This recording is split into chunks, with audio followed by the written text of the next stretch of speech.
Hi friends, तो आज हम स्टडी करेंगे अंडरस्टैंडिंग इंडिविजुअल बिहेवियर चैप्टर के ऊपर, जो कि ऑर्गेनाइजल बिहेवियर का एक पार्ट है।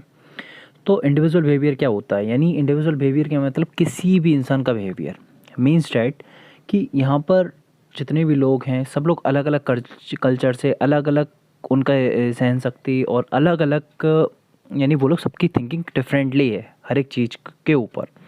ठीक है, तो वही होता है बिहेवियर। तो every person in the world behaves differently due to differences in the culture, upbringing, ethics, lifestyle, etc. Individual behavior not only affects the personal life of an individual, but it also impact his her professional life. ना कि ये personal life को affect करती है और इसके उसके professional life पे भी ये काफ़ी इम्पैक्ट डालती है।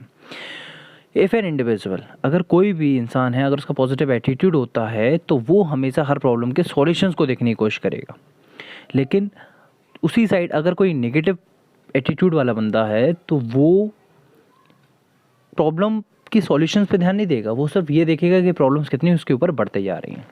तो अब हम बात करते हैं जो फैक्टर्स इसके ऊपर डिपेंड करते हैं इंडिविजुअल बिहेवियर के ऊपर, वो है personal factor, environmental factor, organisational behaviour.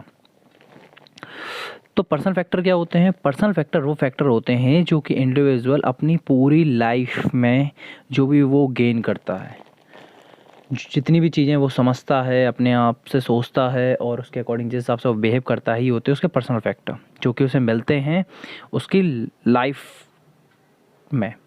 अब आते हैं एनवायरमेंटल फैक्टर। एनवायरमेंटल फैक्टर क्या होते हैं? The environmental around an individual also play an important role in building his behaviour. Environmental factor के अंदर आते हैं economic factor, socio culture factor and political factor. तो इकोनॉमिक फैक्टर क्या होते हैं? These includes the economic conditions prevalent in a state or a country which may positively or negatively affect the behavior of an individual. Okay, तो क्या होता है economic factor? यानी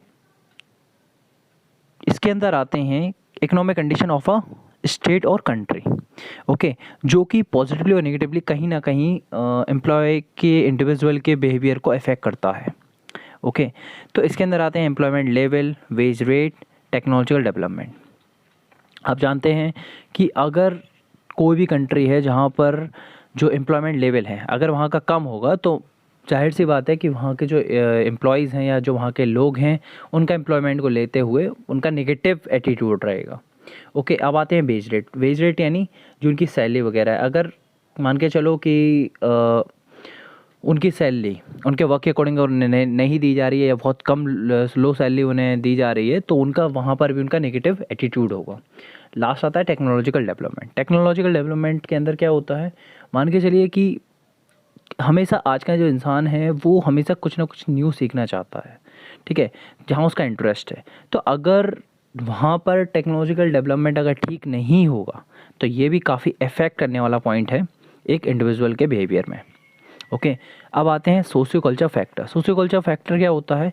ये फैमिली ऑफ सोसाइटी के ऊपर डिपेंड करता है। Okay, it includes the family और society in which an individual resides and the cultural followed in that society. An individual belonging to an educated family is likely to behave formally. Okay, यानी जो इंसान एक educated family से belong करता होगा वो बहुत फॉर्मल बिहेव करेगा, और वहीं जो एक अनएजुकेटेड बैकग्राउंड से रिलेट करता होगा वो डिफरेंट वे में बिहेव करेगा। नेक्स्ट आते हैं पॉलिटिकल फैक्टर पे। नेक्स्ट आते हैं पॉलिटिकल फैक्टर। तो पॉलिटिकल फैक्टर क्या होते हैं? The political conditions of a country affect individual behaviour. Okay, तो एक पॉलिटिकल यानी अगर वहाँ का शासन अगर अच्छा चलता होगा, जो कि अगर वहाँ की गवर्नमेंट अच्छी होगी, अगर वो अपने पीपल्स का ध्यान रखते होंगे तो जाहिर सी बात है कि वहाँ के जो इंडिविजुअल्स होंगे उनका भी एटीट्यूड काफ़ी पॉजिटिव होगा। ओके, अगर वहाँ का राज शासन सही नहीं चलता होगा, ओके, अगर उन्हें फैसिलिटीज़ वगैरह प्रोवाइड नहीं की जाती होंगी तो उनका नेगेटिव एटीट्यूड होगा। नेक्स्ट आते हैं ऑर्गेनाइजेशनल फैक्टर।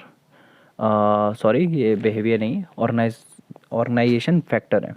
Individual behaviour. तो ऑर्गेनाइजेशन फैक्टर सबसे पहले होता है क्या, मैं आपको बता देता हूँ। ये वो फैक्टर होता है जो कि एक इंडिविजुअल को कंपनी के अंदर जो मिलता है वो फैक्टर होता है ये। तो individual behaviour is also impacted by the internal environment of an organisation. This environment include the policies, physical facilities such as ventilation, noise level, furnishing etcetera. तो all these aspect have a considerable impact on the individual behaviour. Okay, तो ये सब जो aspect हैं ये एक बहुत बड़ा इम्पैक्ट डालते हैं इंडिविजुअल के बिहेवियर के कारण। If these aspect are not favourable to individual they may became irritated and unsatisfied. Okay, अगर मान के चलिए कि अगर उस ऑर्गेनाइजेशन के अंदर अगर उसे सही तरीके से ट्रीट नहीं किया जा रहा होगा या फिर उसे सही फैसिलिटीज़ नहीं मिल रही होंगी, तो कंफर्म है कि वो इरिटेट हो जाएगा वर्क करते करते, उसे बोरिंगनेस आने लगेगी, वो अनसेटिस्फाइड फील करेगा, which in turn affect the performance of individual negatively, जिसकी वजह से उसका जो परफॉर्मेंस है वो भी नेगेटिवली वर्क करने लगेगा। ओके, तो अब हम बात करते हैं नेक्स्ट टॉपिक जो कि है बायोग्राफिकल एट्रीब्यूट। तो बायोग्राफिकल एट्रीब्यूट से क्या मतलब है, मैं आपको एक एग्जांपल के थ्रू बताता हूँ। जैसे कि फॉर एग्जांपल कोई भी इंसान है, वो अगर टॉल है, हैंडसम है, मैरिड है, ओके, तो ये जो एट्रीब्यूट्स हैं उस इंसान के यही होते हैं उसके biological attribute. Okay, such as for example I already written there. Akhil Sharma is a tall, handsome and married man with a work experience of 5 years as a sales executive. Then the attribute stated for Akhil, tall, handsome and married are the biological attribute of an individual. Okay, तो different types कौन कौन से होते हैं biological attribute के, तो हम बात करते हैं उसके बारे में। Physical characteristics, age, gender, religion, marital status, experience, intelligence, ability. Ability 2 types की होती है, इन सब के बारे में तो आप जानते होंगे। फिजिकल कैरेक्टरिस्टिक्स क्या होते हैं कि वो दिखने में कैसा है, टॉल है, ओके, और कैसा है, यानी फिजिकल लेवल पे वो कोई भी इंसान कैसा है, तो वो होते हैं फिजिकल कैरेक्टरिस्टिक्स। एज आप जानते ही हैं, जेंडर क्या होता है वो भी समझते हैं, religion, marital status, experience, intelligence, ability. Ability 2 types की होती हैं, वो होती है intellectual ability and next is physical ability.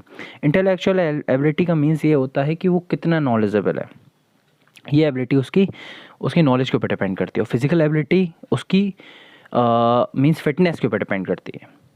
Okay, तो ये आज हमने पढ़ा बायोग्राफिकल एट्रीब्यूट के बारे में और इंडिविजुअल बिहेवियर के बारे में। चलिए friends, thank you so much for watching this video.